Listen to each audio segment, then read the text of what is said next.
What's up, everybody? Welcome back to another show. Today we got some good topics to cover for you guys. Obviously, want to get into the Mavericks versus the Celtics recap, Game 1 NBA Finals. Very exciting. I was not able to stream it. I had a lot going on yesterday. I was doing some construction that went way over the time that I expected it to, but had said, hey, I'll go ahead and give a recap with you guys. We'll chop it up, have a good time. We'll also get into some other stuff, which has been very interesting as well, like Mike Tyson's fight with Jake Paul being rescheduled, and also GameStop stock back in the news. And I think this is something that we need to talk about. We'll talk about Roaring Kitty, aka Keith Gill, aka Roaring Kitty, and everything that's going on with GameStop over there. But without further ado, make sure you guys hit that like, hit that thumbs up. I do appreciate all the support. Also, if you're new to the channel, make sure you do subscribe. Click that bell, turn on your notifications so you don't miss a stream as we get into it. So, quick shout out to the Rinse Gang, quick shout out to the family, all the listeners, all the watchers. Odd V, what up? What's going on, yo? Daniel in the house, what up, man? What's going on with you? All right, so yeah, let's go ahead and talk about Game 1. Game 1 was absolutely electrifying. It was great. It was amazing. I think it was everything that you would have expected out of a Game 1, especially if you're a Celtics fan. Now, I will say this. I think the Celtics are very, very challenging to beat at home, right? You've got that amazing crowd, that electrifying atmosphere. And I think at the same time, the Celtics probably play the best team basketball, right? They're seasoned. They've been in high pressure moments like this plenty of times. They know how to react to it. They're coached well. They play efficiently. They play effectively. And like I said, the Celtics are very, very challenging to beat at home. Now, on the flip side, I do think that the Mavericks were not obviously playing at their best potential. They weren't playing at an elite level. I mean, Luka did obviously get 30 points. He was 12 for 26. He had, 205 free throws. And I think the reality is you needed someone like Kyrie to step up. You needed someone, like Hardaway to maybe come in and be that factor that the team needs to actually go out there and make a difference. And unfortunately, I thought, and I said this a couple of days ago, I thought that Kyrie would be the one who would go out there and step out on that court and be that X factor. I don't know if it was the one beer that was the bad, the that was the bad, aura that went over this game for the Mavericks in regards to Luka. But with that said, I shook my head when I seen Luka drink the beer, and I was like, maybe he shouldn't have that beer. It's not time yet. Job's not done, as the late Kobe had said, may he rest in peace. But with that said, I do think that it's just one game. I think the Mavericks will come back. They will be facing the Celtics this Sunday. I will be streaming that game, locked and loaded, ready to go at 8 p.m. with you guys. It's going to be exciting. We're not going to discredit, though, Porzingis as well. I think that's something that we need to talk about. Porzingis came out and played like no other. He was definitely, I think, unexpected to come into this game and play at the level that he did. And I kind of think that's probably why the Mavericks struggled the way that they did. I mean, when we look at just the scoring from the Celtics, and like I said, they play team basketball.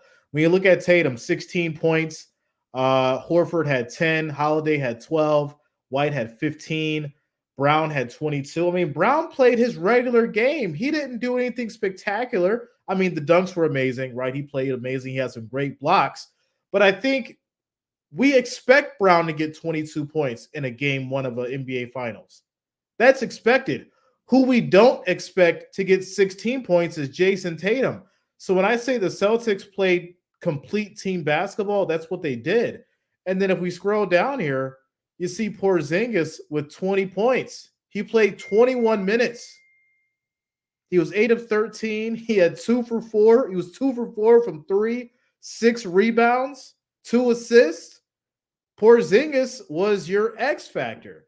And I think that's the biggest thing that was overlooked. And unfortunately, the Mavericks were outcoached.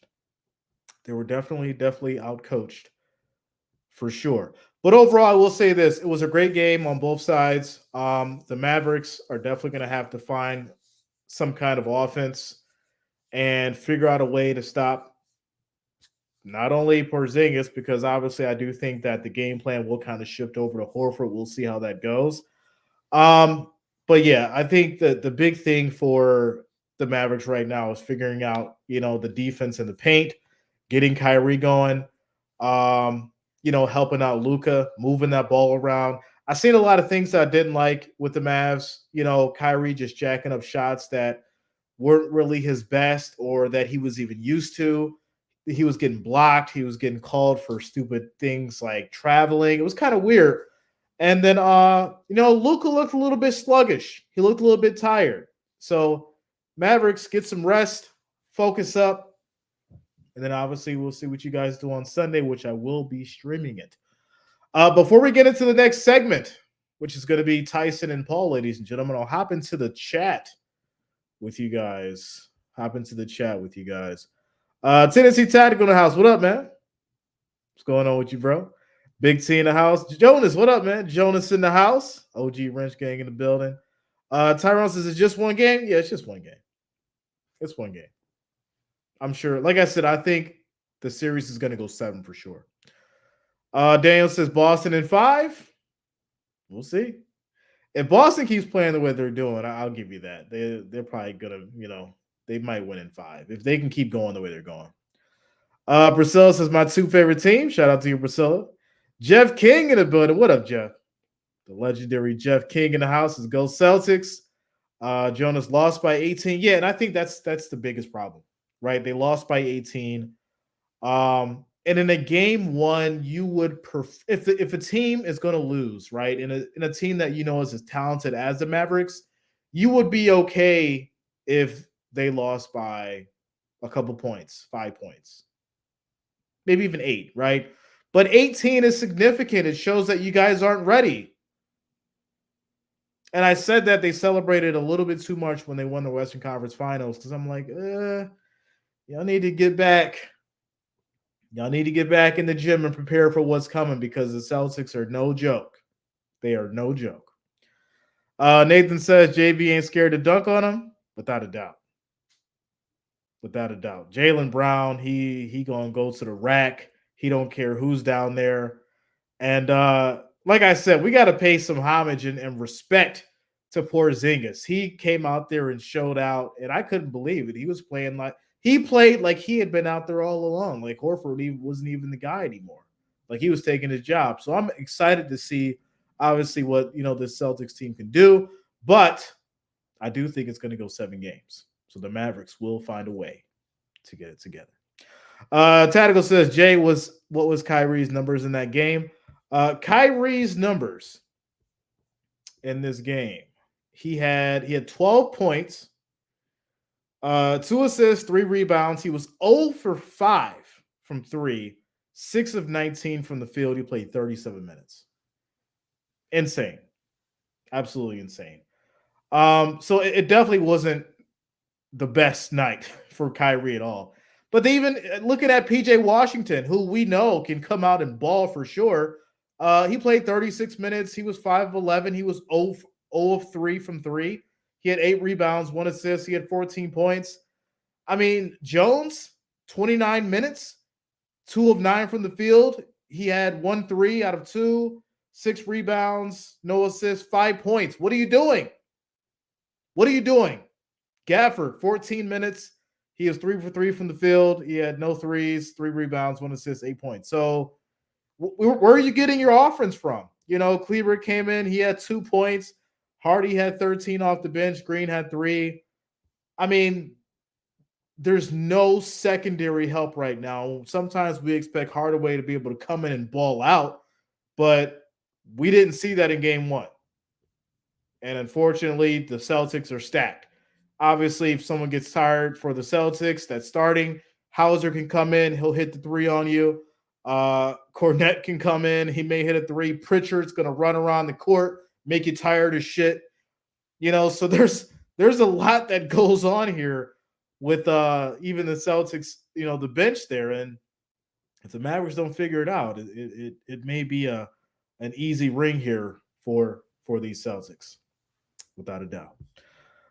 So before we get into the next segment with Tyson and Paul, Tyrone says Tatum wasn't shooting well. He wasn't. He had 16 points. So I think the Celtics relied more on team basketball opposed to, hey, we need Jaylen Brown and Tatum to go out there and just score 30 apiece. That's just the reality of it. They took the win. They took it at home, and they took it in good fashion, and I think that's the reality of it. That's the reality of it. All right, so next up, ladies and gentlemen, Mike Tyson and Jake Paul. This is kind of crazy for me for a couple of reasons. And on one side of me, right, I want to see Mike Tyson and Jake Paul fight. But it's not because I want to see Jake Paul. I want to see Mike Tyson beat the shit out of somebody. That's just the reality of it. Somebody's like, damn, Jay, I'm being real with y'all. I just want to see Mike Tyson knock somebody else out before he really is done. It's been a long time since we've seen that, and I just want to see it.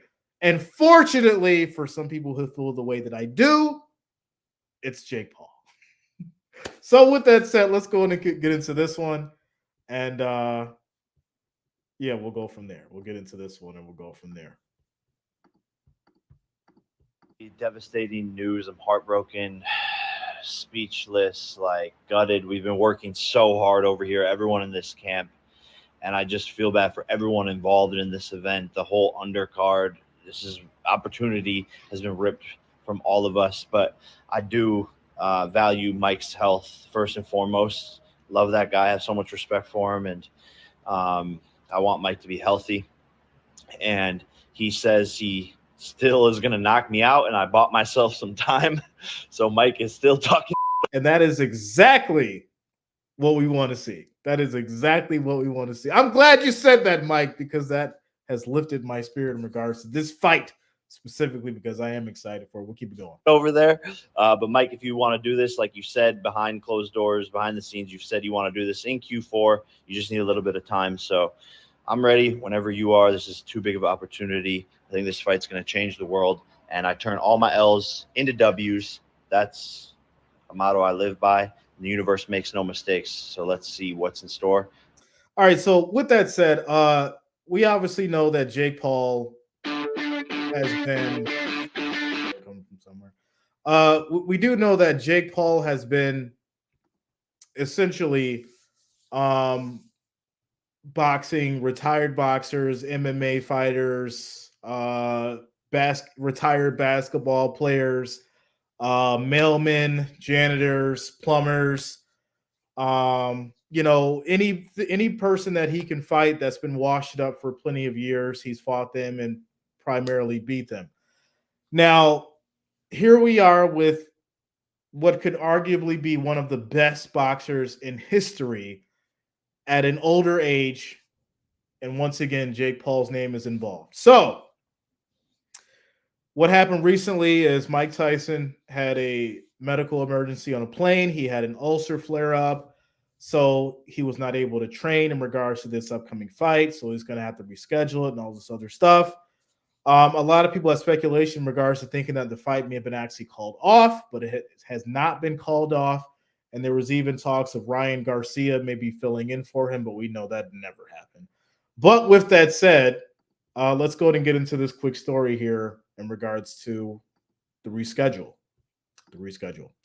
All right, so it says the boxing match between Jake Paul and Mike Tyson has a new date after the scheduled July 20th fight between the YouTube return prize fighter and the former heavyweight champion was postponed because of Tyson's medical issues. The fight has been rescheduled for November 15th at AT&T Stadium. The highly anticipated rematch between Katie Taylor and Amanda Serrano for Taylor's undisputed super lightweight championship will also move to November 15th and serve as the co-main event. So that'll also be the fight that happens on that day, basically on the card. It says our team has worked diligently with all parties involved to reschedule this monumental fight to a date that ensures both Jake Paul and Mike Tyson are fully prepared with equal training time, as well as allowing us to keep the event at AT&T Stadium in the midst of the Cowboys season. So yeah, this fight will actually be going on during the football season, which is crazy. But regardless, we'll stream it. Goes on to say, Nikisha Badarian, co-founder of the Most Valuable Productions, said in a statement, "We appreciate the outstanding dedication, collaboration, and flexibility of our partners at Netflix and AT&T Stadium. Paul versus Tyson is the most cross-generational sporting event in history, and we are committed to providing fans worldwide with this unforgettable night of boxing. Live live globally on Netflix. We look forward to seeing everyone on Friday, November 15th for a showdown that will be talked about for generations to come." So there you go. The fight is still on. The fight is still on. It is going to be moved to November 15th. It'll still be at AT&T Stadium. Only difference is it'll be during football season. So let me look at the calendar. What day is that on the calendar? We got to make sure this ain't messing up no important football, though. That's a fact. November 15th is going to be a Friday, so perfect. It'll be Friday 2 weeks before Thanksgiving. So there you go. Like I said, we'll be streaming it. I'm excited for it. Little bit more time for the hype, a little bit more time for them to train, and hopefully Mike Tyson heals up. He's ready to go. And I think it could be a blessing in disguise, to be honest. Because if you got Mike Tyson having, ulcer flare-ups and things like that, then he may obviously need to really, really get that figured out before he even goes back to training, let alone get into a fight. Like, really get that figured out, make sure you're healed up, go back to training, get your win right, get ready to knock the hell out this kid, sit his ass down, and we'll be watching hopefully November 15th. All right, next up, we're going to talk about Keith Gill, a.k.a. Roaring Kitty. This man has been on a legendary stock market run in the name of GameStop. So we'll talk about that shortly. Before we do, I'll get into the chat with you guys. Tyrone says Tatum wasn't shooting well. We went to that. Patty, what's going on with you? Shout out to you, Patty. Much love. OG Wrench Gang in the house. Shout out to the family. Much love to you, Patty. Tyrone says, what happened on that plane? Heard it was a mini stroke. They said it was, I didn't hear it was a mini stroke. I heard it was an ulcer flare-up. And if he had a mini stroke, I think you have to call off the fight at that point. That's absolutely insane. Absolutely insane. Jeff King says Jake going to get his ass deboed. That's my grandmama chain. Oh, man, that was a great movie. So, yeah, excited for that. And like I said, it's going to be pretty amazing for sure. All right, ladies and gentlemen, let's talk some money. Let's talk some money. All right, let's get into this one.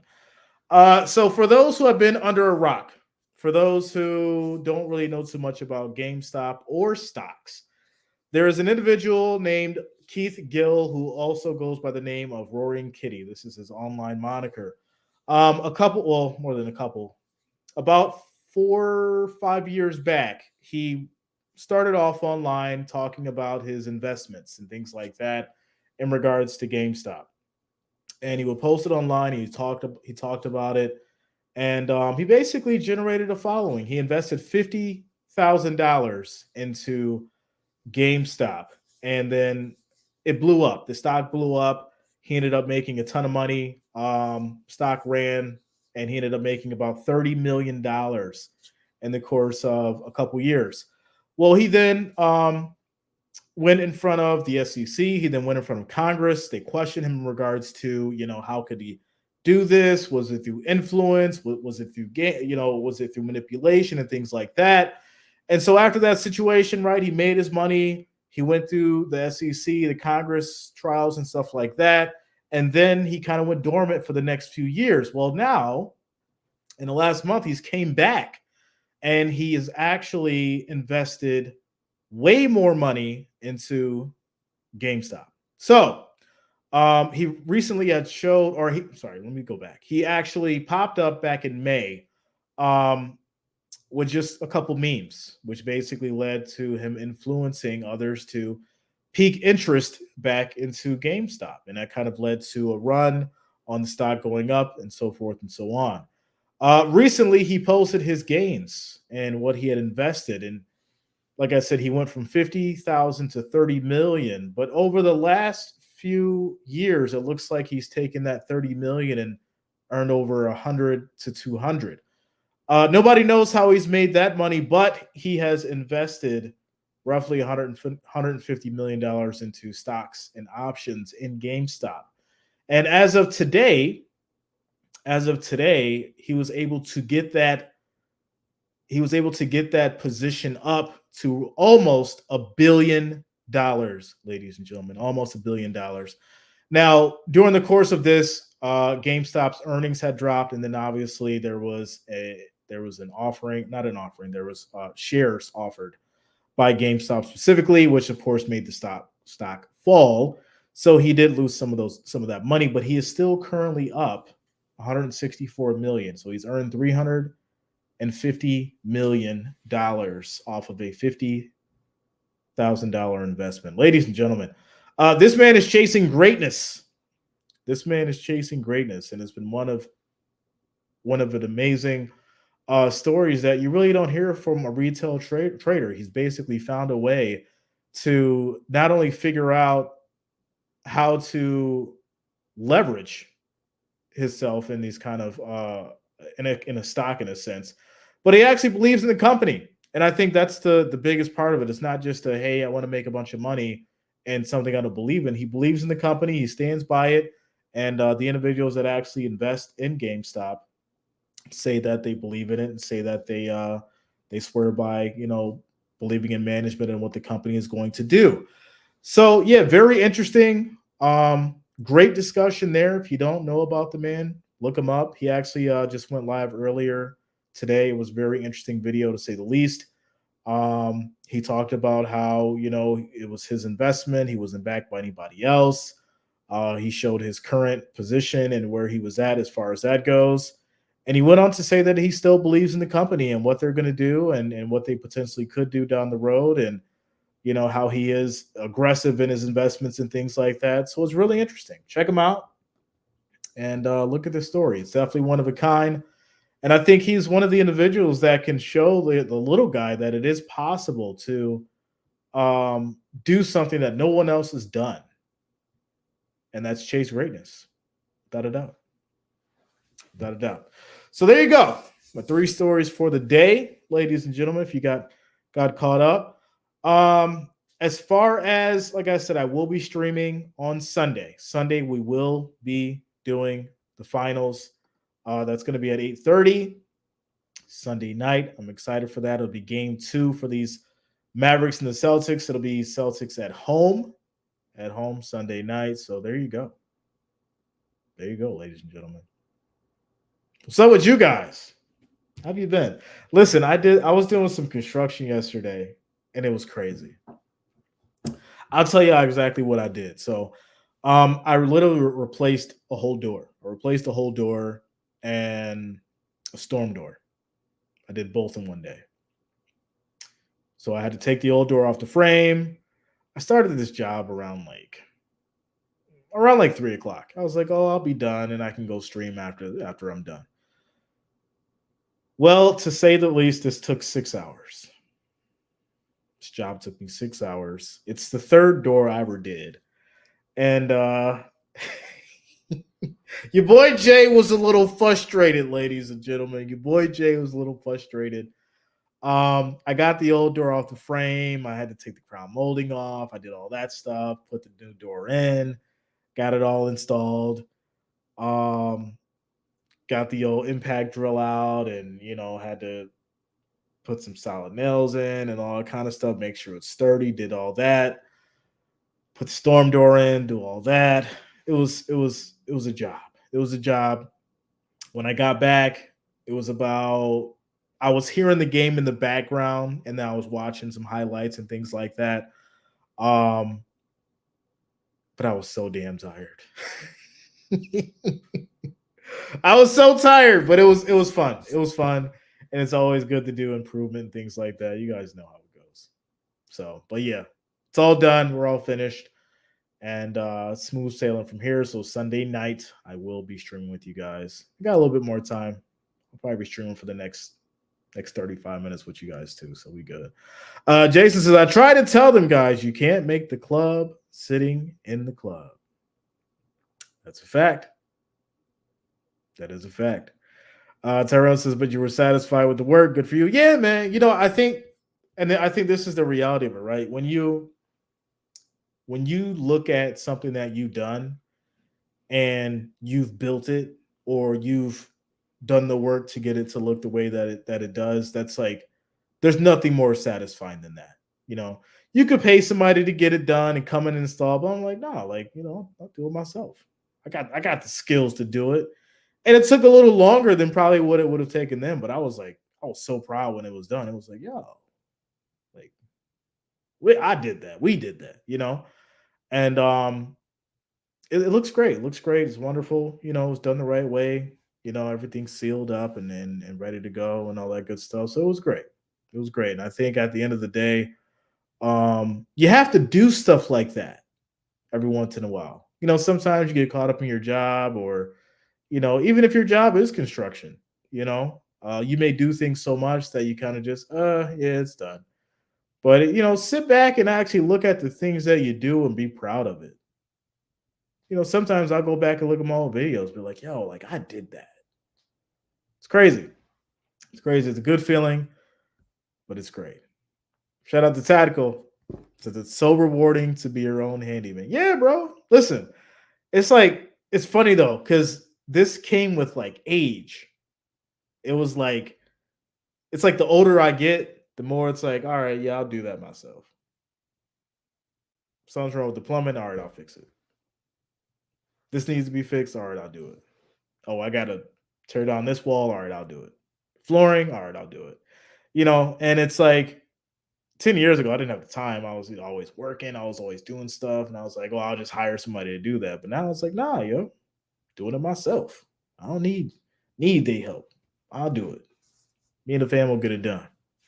And then we'll take that money and go celebrate. No, but it's good times. And I think I found like a new passion. I love like building stuff and putting stuff together now. And, even though it seems like not even like difficult, but like, I'm like, okay, this is going to take a while because I need to figure out how to do this if I've never handled this specific side of things and all this other stuff. But when you figure it out and then when you go through that process, it's pretty good, man. I enjoy it. I really do. I really do. So, yeah. On the flip side, there was another story that I did look at that I think is important. Tactical says, bro, I had a friend who had their water heater replaced. It was like $1,400. I did my own and it cost me $400. Listen, the price, and I'm not going to mention the company because I don't even want to give I want to give them a shout out. The company that I bought the doors from charged almost exactly what the doors cost for installation. Literally, you could have just took the price of the doors, doubled it, and that was their installation price. It was insane. It was absolutely insane.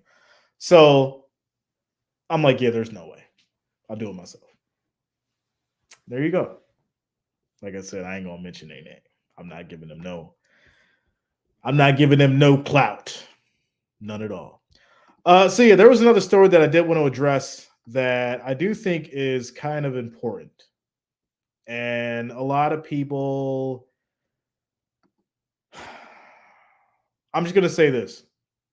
I'm not going to turn it into a political thing, but it's one of those conversations that I think we can have. So let's get into this one. Chiefs BJ Thompson, awake alert after cardiac arrest. So I was looking at the story earlier, and when we talk about these kind of situations and when we hear about these kind of situations, it's kind of like okay, well, we have an idea of what could that potentially be from, or how this situation is probably going to play out. But I think the reality is this. we've kind of lost. I think we've kind of lost the compassion. I think we've kind of lost the ability to understand as far as what someone is going through um, in these kind of situations. We'll get into the story and then we'll chop it up.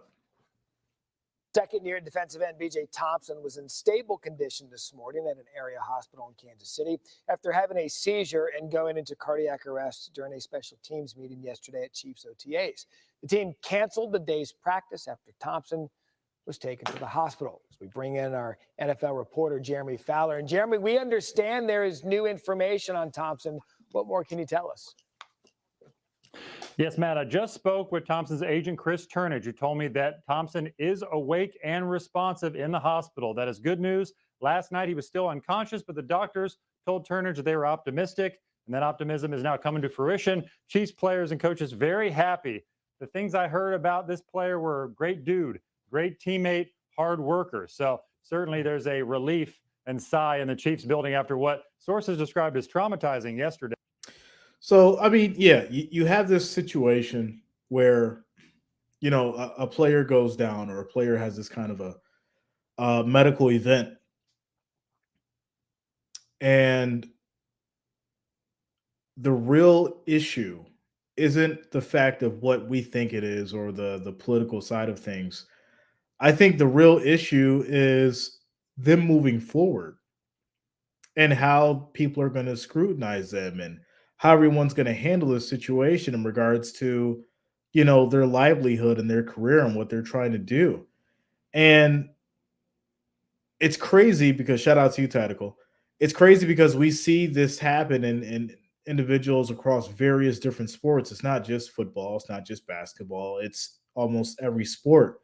And a lot of the, you know, young athletes, they're in tip-top shape, they're superior athletes, they're what you would think to be at, you know, their peak level. And so, you know, for something like this to happen, it really makes you question, okay, well, what's going on?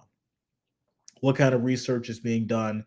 And then obviously, if there is any kind of research being done, what is happening to remedy these kind of situations? So we'll get into the story and then we'll keep going. Says Kansas City Chiefs Vice President Rick Burholder gave a positive update on B.J. Thompson, saying the defensive end is alert, awake, and coming through quite well, and is headed in the absolute right direction. Thompson, 25, suffered seizures and went into cardiac arrest Thursday while in a special teams meeting at the Chiefs practice facility. Burkholder, Kansas City's Vice President of Sports Medicine and Performance, said kicker Harrison Butker left the meeting to alert the team's medical personnel on Thompson's situation.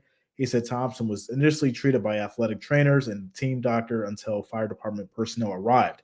Now, this is all great, right? You have someone there who obviously could go out and get you help. But what about all the other people who may not have someone around that this happens to? Right? What about the kid who is out there in the gym by themselves shooting around, or the kids out there just, you know, working on their throwing and on the field or running down the field and working on their training and nobody's really out there, you know, or know what's going on. You know, we hear about these certain stories about these individuals who have all these people around them. But I think the real highlight to even further look into is, you know, how many of these situations happens when no one was there to help and how many people have died because of that. As we keep it going. Thompson was in cardiac arrest for a minute to a minute and a half, Burkholder said, before he was transported to a local hospital. He said Thompson was sedated Thursday and through the night and was on a ventilator overnight to help with breathing. Thompson regained consciousness Friday and was removed from the ventilator. We don't have a diagnosis, Burkholder said, and in medicine, sometimes you don't have that. The Chiefs held a team meeting before Friday's practice to update players on Thompson's progress. If it had to happen, no better place than right here where you'd have the support that knows what to do, Coach Andy Reid said. So, yeah, this is tough. It's very tough for you know, multiple reasons. You know, obviously, first and foremost, you want him to be okay, right? So thoughts and prayers to him and his family. Shout out to you, Tactical. And then secondly, it's the figuring out, how this happened, and then third, how to fix it so it doesn't happen again. Because you don't want a situation where you have a player who's already had something like this happen to end up on the field during live TV mid-game, and we have another DeMar Hamlin situation. A lot of people didn't react well to that for obvious reasons. And for it to happen again, that's going to clearly show that something is obviously wrong. And there it's I think it's a lot deeper than just the whole political discussion of it. I think it's something that is going to have to be looked at in the realm of how to remedy this situation, because we're seeing it time and time again, and I think that's the most important part. Tactical says, I think it shocks us when these young athletes have these medical issues because they're in such great shape. Yeah, and I mean, I will say this, right? We know it's not a opinion, it's not a hearsay. We know that there have been individuals who have played in sports over the years before what happened 4 years ago that have passed away or died because of different various medical things that had been in their body before anybody knew. So I think it's more so, obviously, if you add something in the mix in regards to people who may have, things that are abnormal in their body, abnormalities, um, then that'll basically create these kind of scenarios more and more. And that's why I kind of say I think it's more so researching and figuring out what needs to happen so that these kind of situations can happen. I don't know if you're going to need more checkups.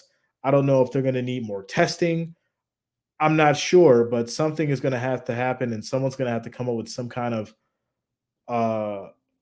solution in the medical world, because we're hearing about this a lot more. And it's not only affecting the players, which is the most important, right? It's more important for the person that's happening to. But it's affecting the people as well, because think about it as a family member, right? You don't want your your brother, uncle, husband, whatever, out there in the field and they just collapse.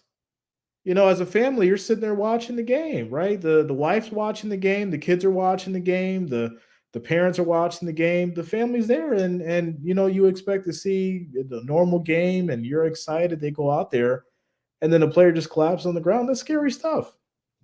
Scary stuff. So yeah, like I said, I think at the end of the day, there's got to be some kind of solution created, and that's just the bottom line. Just the bottom line. Nathan says, talking about medical issues, I'm currently in the ER right now. Nathan, what's going on, man? Hope you're all right, bro. What's going on with you? Tyrone says, no more playing, should have a pension. Yeah, I mean, I think there's obviously, depending on your lawyer and your agent, all that kind of stuff, if you have some smart individuals behind you that care about your career, I think there's something in there that says that, these people are going to be taken care of if they're injured and can't play anymore, right? But it is unfortunate, because there has been a lot of people who have had their careers ruined because of medical issues, not even just at this magnitude, first game in, ACL tear, gone, blown knee, gone, so there's all kinds of stuff that goes into that when it comes to how contracts and things like that are structured. But I do think at some point the NFL themselves and NBA and all these major these major sports networks and leagues need to have, I guess, stepped up medical solutions for the players that are involved. And like I said, really figuring out what's going on with these individuals and why these things are happening could probably go a longer way, for sure, without a doubt. But yeah, Nathan, I hope you get better, man. I mean, obviously, if you're on YouTube, streaming your boy Jay right now. I hope you're okay. I don't know what's going on with you, but if you're normally in the emergency room, it's not for a good reason. So we do wish you the best, and I hope you're okay. So yeah, obviously, like I said, we'll be getting into the finals on Sunday, ladies and gentlemen. Next month, because we don't know if the finals are going to go 4 games or 7, but regardless, we'll stream the rest. And then next month, we're going to be on to the 32 and 31 days, which is going to be covering all 32 NFL teams over the course of July. Each day, we do a different team. We go over their previous year record. We go over the updated roster, who we expect to do what. And then we mine it out for the next season. It's always good talk, always good banter, always a good time. It's all the preliminary stuff because obviously the teams are still picking up people and things are going to change, but it's always fun to get into it a little early. So yeah, we will do that in July. But for the most part, we still got NBA going. We're in the finals. Like I said, I'm excited for it. We'll be streaming Sunday, and I'll keep you guys updated with the news. You guys know how we do, keeping it going. With that said, I appreciate each and every one of you. Much love to the Wrench Gang. Much love to the family. It's Friday. Enjoy yourself, but make sure you do it responsibly. It's your boy Jay. Peace out.